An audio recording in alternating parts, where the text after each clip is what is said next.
Comment devient-on chrétien? Paul nous donne une réponse très simple et très facile. Dans Romains chapitre 10, à partir du verset, je vais prendre à partir du verset 1 jusqu'au verset 13. Comme ça, c'est plus clair pour toi. Frère, le vœu de mon cœur est ma prière à Dieu pour eux. Eux, ce sont les Juifs. C'est qu'ils soient sauvés. Je leur rends le témoignage qu'ils ont du zèle pour Dieu, mais sans intelligence. Ne connaissant pas la justice de Dieu et cherchant à établir leur propre justice, ils ne se sont pas soumis à la justice de Dieu, car Christ est la fin de la loi, pour la justification de tous ceux qui croient. Verset 5, en effet, Moïse définit ainsi la justice qui vient de la loi. L'homme qui mettra ces choses en pratique vivra par elles. Mais voici comment parle la justice qui vient de la foi.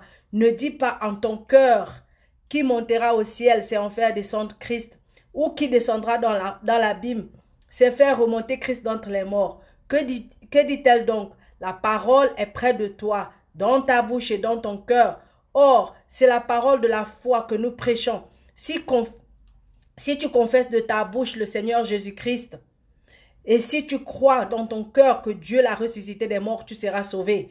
Car c'est en croyant du cœur qu'on parvient à la justice et en confessant de la bouche qu'on parvient au salut. Selon ce qui dit l'Écriture, quiconque croit en lui ne sera point confus. Il n'y a aucune différence en effet entre le juif et le grec, puisqu'ils ont tous un même Seigneur, qui est riche pour tous ceux qui l'invoquent. Car quiconque invoquera le nom du Seigneur sera sauvé. Donc pour devenir chrétien, c'est très simple. Tu écoutes le message de Christ.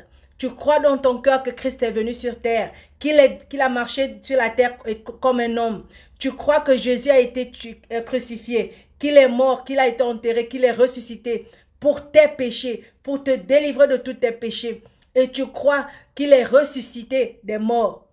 Tu crois dans ton cœur et tu déclares cela de ta bouche. En ce moment, tu deviens chrétien. C'est aussi facile que ça. Tu n'as pas besoin de tuer les gens. Tu n'as pas besoin de jeûner. Tu n'as pas besoin de faire des prières spéciales. C'est aussi facile que ça. Déclarer Jésus-Christ comme ton sauveur et Seigneur. C'est tout ce dont tu as besoin de faire pour devenir chrétien et recevoir la vie éternelle et le Saint-Esprit de Dieu. Merci.